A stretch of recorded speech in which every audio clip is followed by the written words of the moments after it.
নমস্কার, আমি অনিরূপা। আমাদের যাত্রা শুরু করলাম দক্ষিণ ভারতের দিকে।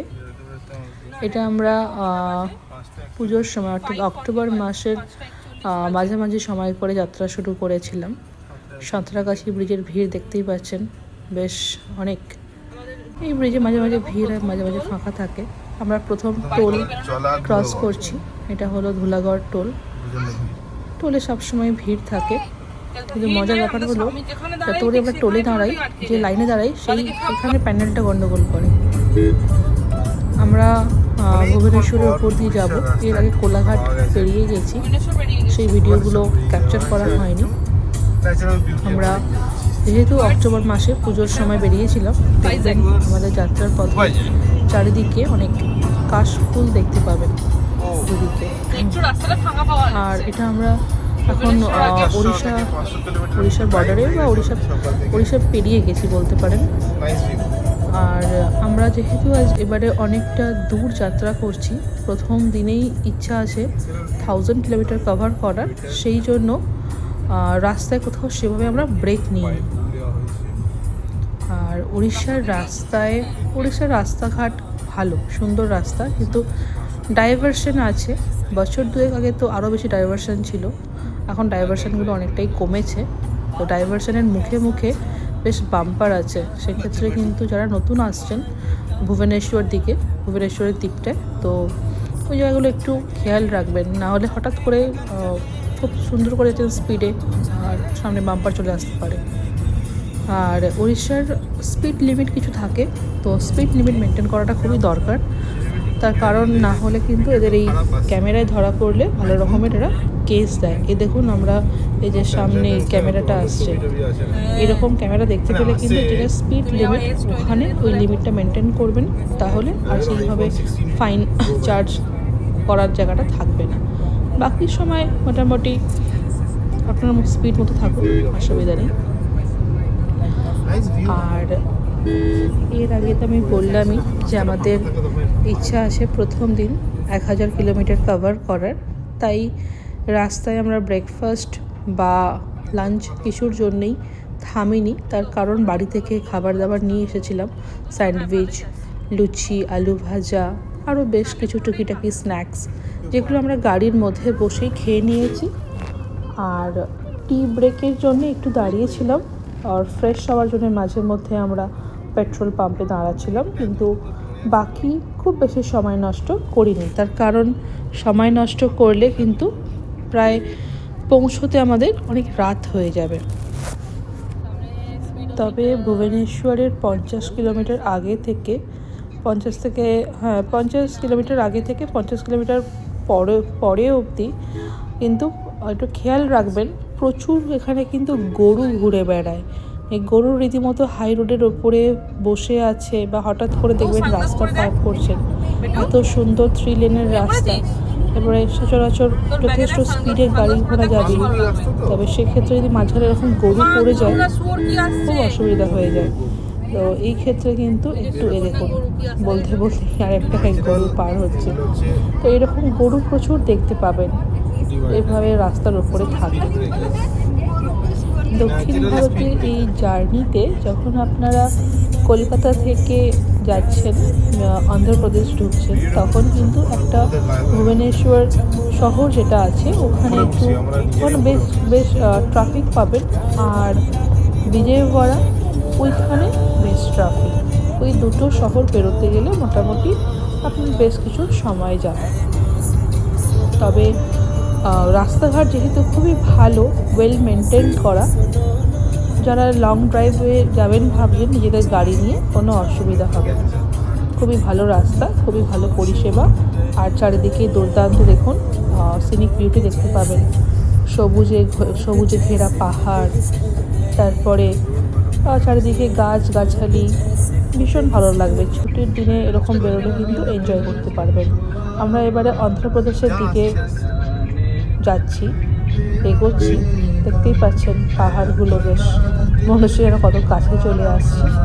তো এইরকম মাঝে মধ্যেই এরকম সিনিক বিউটিগুলো আপনারা দেখতে পাবেন, সেটা খুবই ভালো লাগবে। তবে প্রথম দিন কিন্তু আমরা ভাইজ্যাগ পেরিয়ে তারপরে আরও প্রায় 100 কিলোমিটার, 70 বা 100 কিলোমিটার দূরে একটা আমাদের একটা হোটেলে ছিলাম। হোটেলটার নাম মনে পড়ছে না, তবে আমি অবশ্যই হোটেলের ডিটেলস আপনাদের সাথে শেয়ার করে দেবো কমেন্টে, আপনারা চেক করে দিতে পারেন। তবে আপনারা কিন্তু যাওয়ার পথে চাইলে ভাইজ্যাক ঘুরে যেতেই পারেন। যাওয়ার পথেই ভাইজ্যাক পড়বে, ভাইজ্যাক একটা সুন্দর জায়গা। যেহেতু আমাদের প্রথম টার্গেট ছিল আমরা তিরুপতি মন্দির যাব, তিরুপতি বাবা দর্শন করব, সেই জন্য আমরা সেভাবে ভাইজ্যাক যাইনি। আমরা একদম সোজা একটা রাত্রির স্টে করে পরের দিন একদম সোজা তিরুপতি মন্দির পৌঁছে গিয়েছিল। তিরুপতি মন্দির ঠিক নয়, ওই তিরুপতি যেখানে তিরুপতি শহরটা আছে SSD অফিস, ওইখানে গেলাম। গিয়ে ওখান থেকে SSD টোকেন কালেক্ট করে ওদের টাইম মতো আমরা তার পরের দিনকে মন্দির দর্শন করতে গিয়েছিলাম। এখানে একটু যেহেতু পাহাড়ি রাস্তা নয়, তবে বেশ চারিদিকে পাহাড় দেখতে পাবেন, মনোরম দৃশ্য। আমি এর পরের আমার যে ব্লগে অবশ্যই চেষ্টা করব তিরুমালা দর্শনের জন্য যা যা নিয়মাবলী আছে সেগুলো শেয়ার করার। এবারে সন্ধ্যা হয়ে আসছে, চারিদিকে কি মনোরম দৃশ্য না, দূরে পাহাড়, একটা সুন্দর সূর্য ডুবে যাচ্ছে, সূর্য অস্ত যাচ্ছে, তার একটা মনোরম দৃশ্য খুবই সুন্দর লাগবে। তবে আমাদের এই লং ড্রাইভে, এই জার্নিতে আমার দুটো বাচ্চা ছিল, একটা 8 বছরের মেয়ে আর একটা আমার 1.5 বছরের ছেলে, আর আমার শাশুড়ি মা, আমি আর আমার হাজব্যান্ড। এক্ষেত্রে যখন যদি বাচ্চা নিয়ে আপনারা ঘুরতে যাচ্ছেন, আমি অবশ্যই সাজেস্ট করব যে একটা ছোট প্রেশার কুকার নিয়ে নেবেন। তার কারণ আরও একটু চাল আর ঘি বা বাটার, নুন, কেন বাচ্চারা তো বাইরে গিয়ে সমস্ত খাবার খেতে পারে না। তো সেক্ষেত্রে যখন আপনারা কোনো রেস্টুরেন্টে খেতে নামছেন, তখন ওদেরকে একটু রিকোয়েস্ট করলে যে একটু এই আমারই কুকারেতে একটুখানি ভাত একটুখানি গরম করে দিন। তো সেক্ষেত্রে বাচ্চারা বাটার ভাত খেতে পছন্দও করবে, আর বাইরের খাবার খেয়ে শরীরটা খারাপ করতেও হবে না। আর যদি পারেন একটু ম্যাগি নিয়ে নিতে পারে, সেটা আমি ক্যারি করেছিলাম। ম্যাগি খাওয়া খুব একটা স্বাস্থ্যের জন্য হয়তো ভালো নয়, কিন্তু কিছু ক্ষেত্র বিশেষে খাবার দাবার পেট ভরানোর জন্য কিন্তু খুব একটা খারাপও না। এই দেখুন দুটো বাচ্চা দুষ্টুমি করে যাচ্ছে। তবে গাড়ি করে ঘুরতে গেলে কিন্তু বাচ্চা নিয়ে খুব একটা অসুবিধা হয় না, তার কারণ এত লাগেজ থাকে না সাথে করে। তো লাগেজ ওঠানো নামানো ট্রেনেতে করে গেলে বা অন্যান্য গাড়িতে করে গেলে খুবই সমস্যার ব্যাপার। তো আমরা এইভাবে ইউজড হয়ে গেছি গাড়ি করে ঘুরতে গিয়ে বাচ্চা নিয়ে, ওই জন্য আমাদের খুব একটা অসুবিধার সম্মুখীন হতে হয় না। রাত্রির হয়ে গেছে, এবারে এরপরে আমরা একটু হোটেল খুঁজতে থাকবো। তো আজকে রাত্রিটা হোটেলে কাটিয়ে পরের দিনকে ভোরবেলা চেষ্টা করেছিলাম আমরা তিরুপতিতে পৌঁছে যাওয়ার। আমাদের সাউথ ইন্ডিয়াতে ঘুরতে গিয়ে কিন্তু খাবার দাবারের কোনো অসুবিধা হয়নি। অনেকজনের প্রশ্ন থাকে যে সাউথে ঘুরতে যাচ্ছ বাচ্চা নিয়ে। এই দেখুন আমরা কৃষ্ণা নদী পার করছি, সাউথ ইন্ডিয়ার একটা বিখ্যাত নদী কৃষ্ণা নদী। তবে আমাকে অনেক বন্ধুরা জিজ্ঞেস করেছে যে তোমরা যে সাউথ ইন্ডিয়া ঘুরতে গেলে বাচ্চা নিয়ে তোমাদের খাবারের অসুবিধা হয়নি? আমি বললাম না, তার কারণ এর আগেও আমি সাউথ ইন্ডিয়া গিয়েছি আমি ছোটোবেলায়।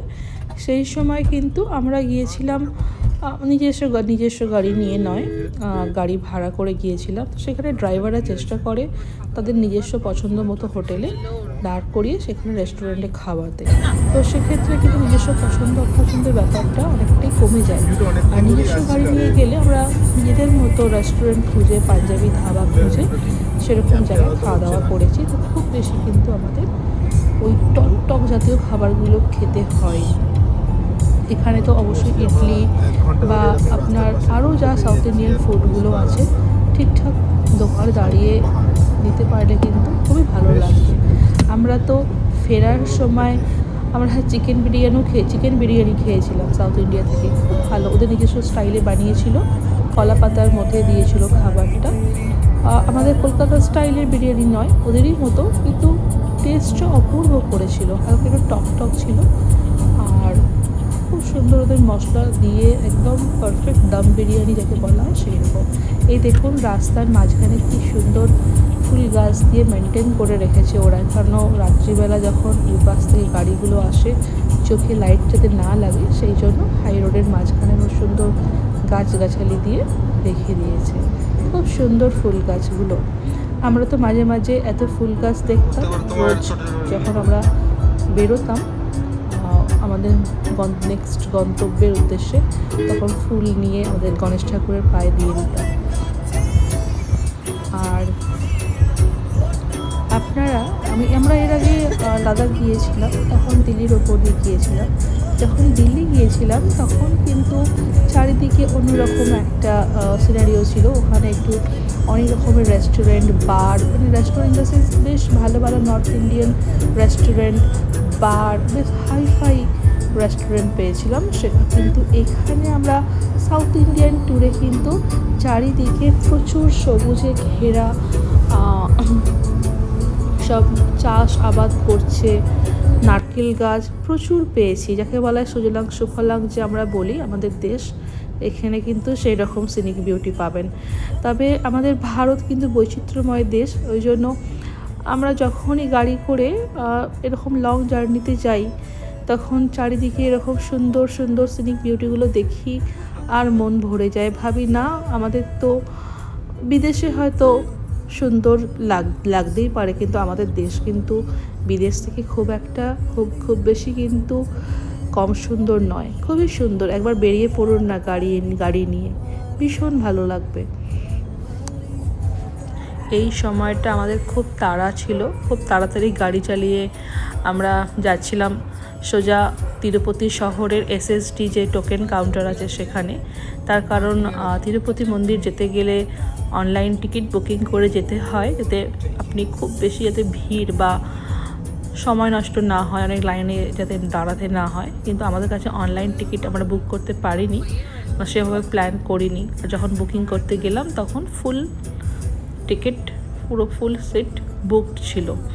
তো আমরা ঠিক করেছিলাম SST টোকেন কাউন্টারে গিয়ে আমরা টোকেন কালেক্ট করে যাব, দর্শন করব তিরুপতি বাবার। তো সেক্ষেত্রে আমরা শুনেছিলাম 6টার মধ্যে বন্ধ হয়ে যায়, বা 6টার সময় বন্ধ না হলেও টিকিট পাওয়া যায় না তো ভিড়ের কারণে।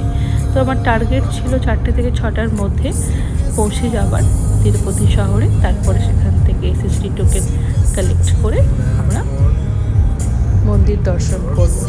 এই দেখুন এখান থেকে নেল্লর দেখাচ্ছে 201 কিলোমিটার। নেল্লরের উপর দিয়ে আমরা যাব তিরুপতি মন্দিরে, তিরুপতি শহরে। আপনারা কিন্তু যখনই এরকম ট্রাভেল করবেন অতি অবশ্যই কিন্তু নিজস্ব পরিচয়পত্র নেবেন, এবং তিরুপতি মন্দিরে যখনই যাবেন তখনও কিন্তু নিজস্ব পরিচয়পত্র, আধার হোক বা ভোটার হোক বা প্যান কার্ড হোক নিয়ে যাবেন। তবে সেটা যেন অবশ্যই অরিজিনাল হয়, হ্যাঁ, জেরক্স বা এগুলো কিন্তু ওরা খুব একটা অ্যাকসেপ্ট করে না। তবে দক্ষিণ ভারত ঘুরতে যাওয়ার ভালো সময় হতে পারে শীতকাল, ওই সময় খুব একটা গরম থাকে না। তবে আমরা যে অক্টোবর মাসে বেরিয়েছিলাম তখনও কিন্তু খুব বেশি গরমও লাগেনি আমাদের, মোটামুটি গরমটা টলারেট করা যায়। আর আপনারা যদি শীতকালে যান 25 ডিসেম্বর থেকে 1 জানুয়ারির মধ্যে প্রচণ্ড ভিড় পাবেন। সাউথ ইন্ডিয়ার যে কোনো ওদের দর্শনীয় যে স্থানগুলো হয় প্রচণ্ড ভিড় থাকে, প্রচণ্ড। যদি আপনারা ভিড় এড়াতে চান তাহলে কিন্তু চেষ্টা করবেন ওই 25 ডিসেম্বর থেকে 1 জানুয়ারি আর জানুয়ারির ফার্স্ট উইকটা না যাওয়ার। আপনারা তারপরে যাবেন বা তার আগে ঘুরে চলে আসলে ভালো। আমরা পুজোর সময় গিয়েছিলাম, ভিড় পেয়েছি কিন্তু খুব বেশি ভিড়ও কিন্তু পাইনি। দেখুন তিরুপতি আর 49 কিলোমিটার বাকি, আমরা অলমোস্ট চলে এসেছি যখনই তিরুপতি। তবে আপনারা কিন্তু চাইলে একদম গাড়ি নিয়ে সোজা তিরুপতি মন্দিরের কাছাকাছি কোনো হোটেল স্টে করতে পারেন।